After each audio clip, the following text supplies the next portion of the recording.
Hey, it's Paul, that bourbon guy. Down here in my whiskey warehouse, let's find a bottle.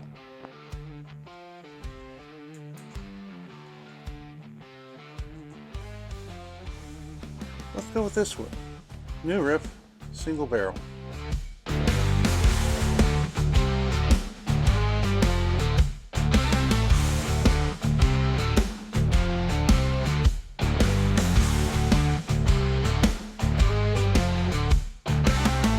Back above the whiskey warehouse, I have this bottle from New Riff.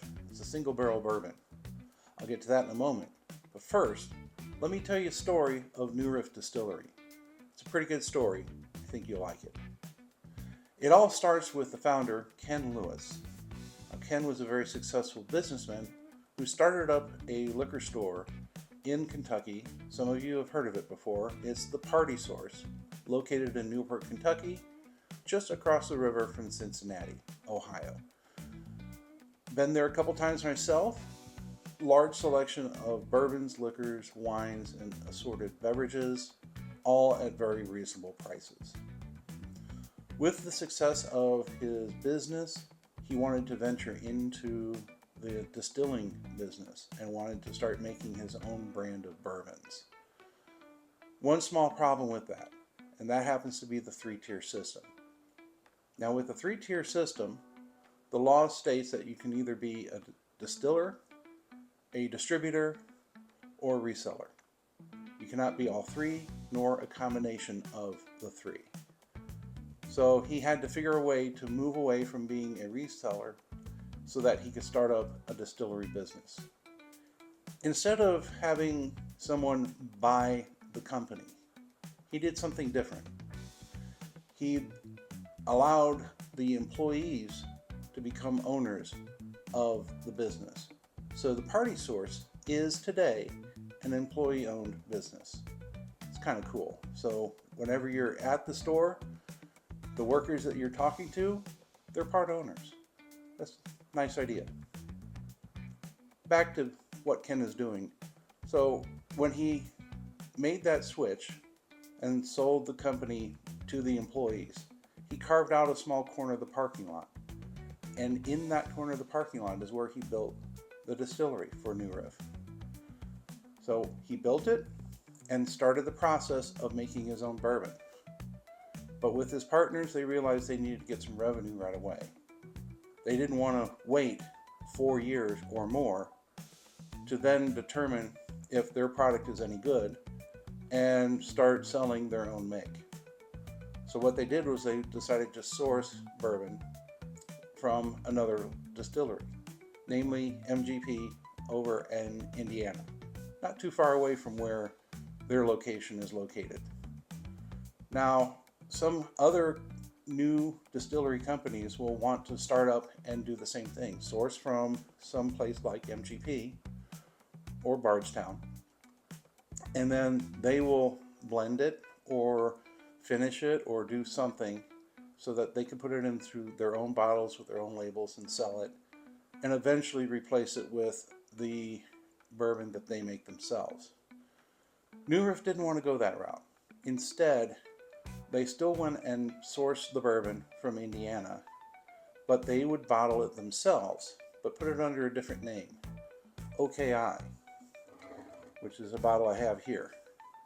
Now, OKI stands for Ohio, Kentucky, and Indiana.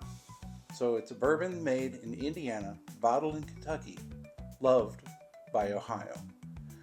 This one is a newer one, so it is not bottled by New Riff. It is now bottled by another company in Bardstown itself, but that's where the origin of OKI came from. So once they got that going and they got the revenue going, they were able to build up their supply of their own make of bourbons, and when they were ready to release it, they did so. They follow a very basic program, and the program is this: it's all based on quality.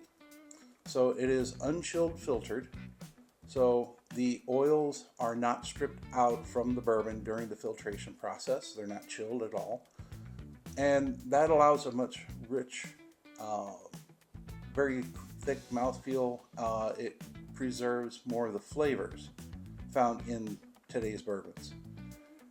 it's all done also at a bottle and bond program, which means it's a minimum 4 years, distilled and put into the barrel within a single season, and it is at 100 proof. Now that's just for the regular programs. So for things like their basic bourbons, basic ryes, variations on those things, so they could do different finishes, single malts, they're all going to follow a bottle and bond program, 4 years, 100 proof. Now single barrels can depart from that program.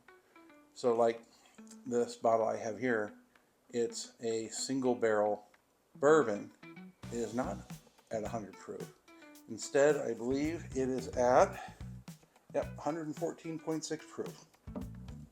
Now some of the other varieties they have, I happen to have this bottle here, which is a straight malted rye whiskey, aged 6 years, but still in the bottle and bond program. It's printed in the glass itself at 100 proof.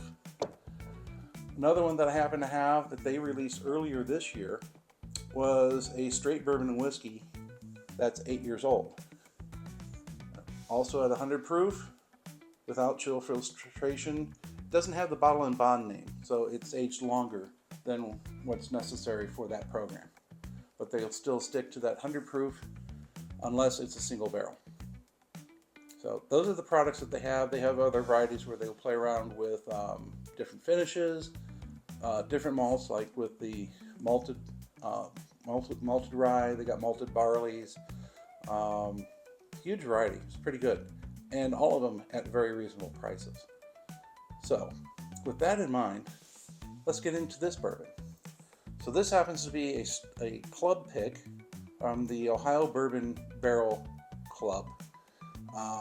It's a pick that they made earlier this year. According to the notes, it was distilled in March 2019 and bottled in May of 2023. So, cheers. Right away, it's not much higher than 100 proof, so it's like I said, 114. So it's not going to burn you. It's not going to be ethanol heavy on the nose. Getting a little bit of, I guess, kind of an apple fruit, maybe a caramel apple. Kind of think of it like one of those caramel apples that you'd find on the fairgrounds with a stick in it, dunk it in some caramel sauce, let it dry, and have it as a good treat. Even picking up a little leather into this in the nose. All sweet. Nothing spicy, nothing bitter, nothing sour. It's pretty good. Now for the taste.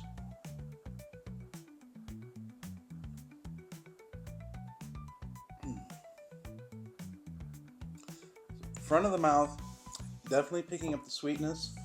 Caramel, vanilla, maybe a little bit of maple out of this. Maybe getting a little bit of spice towards the back end and the finish. It's a decent finish. It's not a very long finish. You do get a little bit of that Kentucky hug as it goes down. It's a very viscous feel in the mouth, good mouth feel. So it's not going to feel thin. You're going to feel and experience those flavors throughout the entire drinking experience. So all in all, this is a very good bottle. Highly recommend if you find any of their product lineups, especially their single barrels, you can't go wrong. Even with single barrels, pricing extremely reasonable, roughly around $65 or even less. They also have a barrel pick program. So if you're lucky enough, you can get together with some friends, clubs, organizations. They have a barrel program where you can either go in and take an entire barrel, half barrel, or quarter barrel. And that's what this club did. Great opportunity. So that's the story of New Riff Distillery. That's what I have today. Please comment, like, subscribe to this channel. Let me know what stories you'd like to hear about. And until next time, if anybody asks, tell them you heard it from That bourbon guy.